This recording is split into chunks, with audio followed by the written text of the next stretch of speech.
nama saya Tiasya Smita, saya berasal dari kelas 1G. Jadi di sini saya ingin mempersembahkan video presentasi matkul pendidikan Pancasila. Latar belakang. Sebagai dasar negara, Pancasila memiliki peran penting dalam menjaga harmoni dan stabilitas di tengah keberagaman. Nilai-nilai Pancasila menjadi pedoman bagi masyarakat untuk hidup berdamping dengan damai dan saling menghormati. Sayangnya, implementasi nilai-nilai Pancasila di masyarakat sering diabaikan dan pemahaman tentang Pancasila mulai terkikis oleh arus globalisasi dan perkembangan teknologi digital.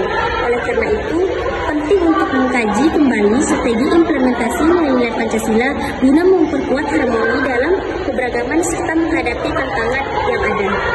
Rumusan masalah.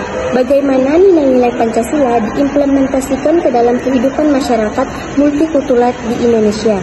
Yang kedua ada, apa saja tantangan dalam penerapan nilai-nilai Pancasila di tengah pluralitas di Indonesia? Yang ketiga, strategi apa yang dilakukan untuk memperkuat harmoni berbasis nilai-nilai Pancasila di era modern?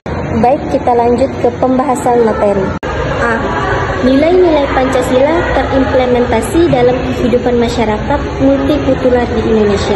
Pancasila adalah dasar negara dan ideologi bangsa Indonesia yang disusun berdasarkan nilai-nilai luhur bangsa.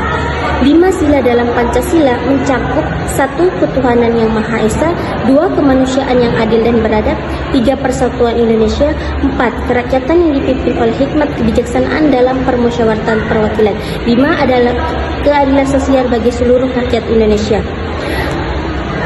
Setiap sila mengandung prinsip-prinsip dasar yang dapat diimplementasikan dalam kehidupan bermasyarakat, berbangsa, dan bernegara.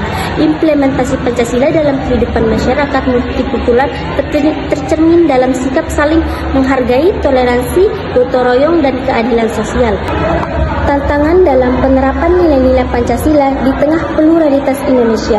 Tantangan dalam penerapan nilai-nilai Pancasila di tengah pluralitas Indonesia mencakup berbagai aspek, baik dari segi sosial, politik, ekonomi, maupun budaya. Yang pertama, intoleransi dan radikalisme. Munculnya kelompok yang memalsukan ideologi tertentu atau memaksakan ideologi tertentu.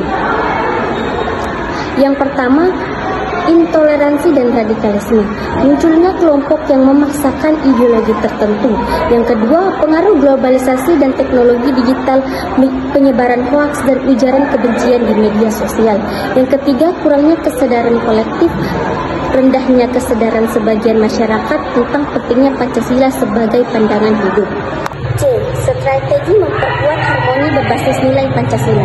Pancasila sebagai dasar negara dan pandangan hidup bangsa Indonesia memiliki peran penting dalam menjaga harmoni di tengah keberagaman suku, agama, budaya, dan bahasa.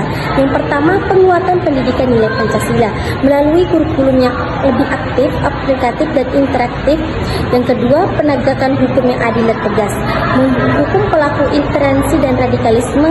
Yang kedua, pemberdayaan tokoh masyarakat dan tokoh agama menjadi teladan dan penerapan nilai-nilai Pancasila. Dan yang terakhir, optimalisasi media sosial, menyebar konten positif dan edukatif yang mendukung persatuan dan harmoni. Kesimpulan, nilai-nilai Pancasila merupakan fondasi yang kokoh dalam menjaga harmoni di tengah keberagaman Indonesia. Implementasi yang konsisten di berbagai aspek kehidupan sangat penting untuk menciptakan masyarakat yang adil, damai, dan sejahtera. Mungkin sekian presentasi dari saya. Sekian, terima kasih.